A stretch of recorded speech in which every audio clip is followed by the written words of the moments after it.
अरे कुत्ता ना डरता मंत्र से? कोई कुत्ता पीछे पड़े और तुम अपने गुरु का मंत्र बोलने लग जाना। जो भी तुम्हारे गुरु ने मंत्र दिया है, तुम एक कुत्ते को भगा के दिखा देना उस मंत्र से, और तुम सोच रहे तुम्हें काल छोड़ेगा? धर धर खाएगा, धर धर खाएगा। काल किससे डरता है? काल शब्द से डरता है, शब्द से। और शब्द कोई मंत्र नहीं है। शब्द तुम्हारा सत्य स्वरूप है। वो काल भगवान सत्य स्वरूप से डरता है और किसी से नहीं डरता।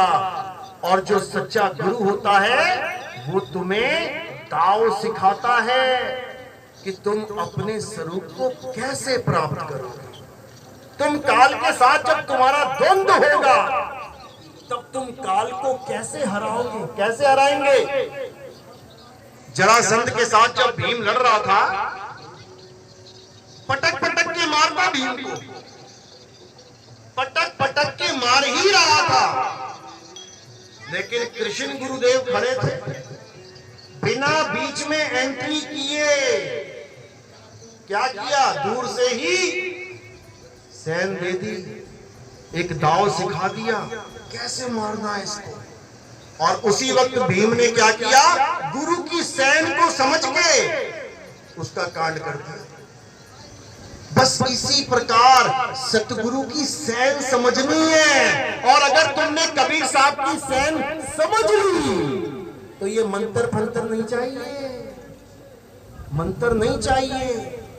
साहिब कहते हैं, है प्रगट पर दीखत नाही, सतगुरु सैन सहारा हो। अरे आवे ना जावे, जन्मे ना मरे, सो निज पीव हमारा हो। इसको समझना है। अगर तुमने सैन समझ ली, क्योंकि सैन किसकी भाषा है? गूंगों की भाषा है, गूंगों की। जो गूंगे होते हैं ना, गूंगे, वो सैन में ही पूरा समाचार देख लेते हैं। गूंगे बहरों के समाचार देखा ना, और तुम देखते रह जाओगे, भैया क्या बोल रहा है ये। तुम पढ़े लिखे होके नारी हो जाओगे, उस आधे घंटे के समाचार में तुम्हें एक बात ना पता लगेगी, बात चल कहाँ रही है। और जो सैन को समझता है वो पूरी खबर नोट कर ली उसने, क्या हो रहा है देश में। ये सैन की बात है। और जहां से कबीर साहब आए हैं वहां ये 52 अक्षर का खेल नहीं है कि सोचो कबीर साहब हिंदी भाषा बोलने आए थे यहाँ पे, अंग्रेजों को कैसे समझाएंगे। तो साहिब कह रहे हम वासी वा देश के, अरे जहां जात वर्ण कुल नाही, शब्द मिलावा हो रहा और देह मिलावा नहीं। पहले तो देही से बंधन छुड़वा लो अपने। मेरे गुरुदेव, मेरे गुरुदेव। कहाँ है तुम्हारे गुरुदेव? वो लगी है फोटो, लटके पड़े हैं दीवार पे तुम्हारे गुरुदेव, दीवार पे लटके पड़े हैं, तुम्हें भी लटका देंगे। समझ लो, ये गुरुदेव नहीं है, ये काया है, ये नाशवान तत्व है, ये 5 तत्व है। आज माला पहन रही है, कल को माला चढ़ जाएगी। समझ लो, ये देही गुरु नहीं है। कौन है गुरु? आत्मदेव गुरु है, शब्द गुरु है। तो कह रहे हैं हम वासी वा देश के, और जहां जात वर्ण कुल नाही, शब्द मिलावा हो रहा, देह मिलावा नाही। अब शब्द मिलावा हो रहा, सुन सुन के लोग भी शब्द देने लग गए। गुरु भी बैठ गए, हाँ भैया हम भी शब्द देते हैं, आ जाओ। और जब तुम लेने जाओगे तो क्या मिलेगा? हिंदी भाषा के शब्द, उर्दू भाषा के शब्द, अंग्रेजी भाषा के शब्द, कोई अरबी भाषा का, कोई जापान में गुरु बैठा है जापानी भाषा का, कोई रूस में बैठा है रूसी भाषा का। अरे भाई मेरे, ये शब्द नहीं है।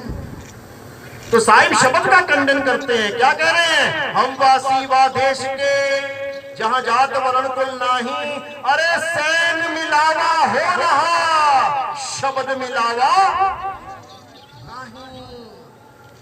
कहते हैं सैन मिलावा हो रहा, मैं सैन से शब्द दूंगा तुझे, क्योंकि वो वस्तु है, नाम नहीं है। अरे वस्तु कही और ढूंढे कही, और कैसे लागे हाथ, गुप्त वस्तु तब मिले, भेदी लीजिए साथ।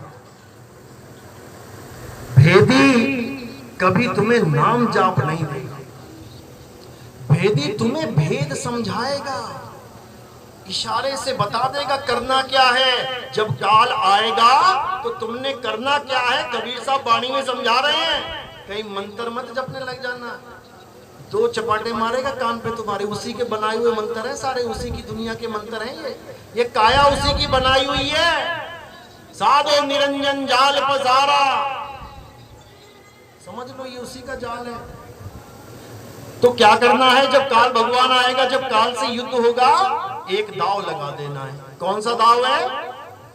अरे काल के सिर पे पांव दे सतगुरु के उपदेश, और साहिब बाह पकड़ के ले चले अपने देश। बस इतना सा काम करना है कि तुमने दाव खेलना है। काल उस दाव के आगे नतमस्तक हो जाएगा। काल किसी मंत्र से नहीं डरता, भूल जाना। मंत्र से मैंने बताया कुत्ता नहीं डरता, काल तो बहुत बड़ी चीज है। किसी मंत्र का सहारा मत लेना, जो सैन मिलेगी उस सैन का सहारा लेना। सतगुरु सैन सहारा हो, और जिसको सैन मिल गई समझ लो उसको सतगुरु मिल गए, और जिसे मंत्र मिल गए समझ लो उसे गुरुआ मिल गया। भटक गया, जीव 84 के लिए तैयारी कर रहा है अब जाने के लिए। तो कबीर साहब इसी सतनाम की महिमा गा रहे हैं, जिसको आत्म स्वरूप कहते हैं। साहिब कह रहे हैं, एक नाम को जान के दूजा दे बहा, अरे फेंक उसको, बहा दे नाले में, खत्म कर उसे। कौन से नाम को? ये 52 अक्षरी नाम को, ये काक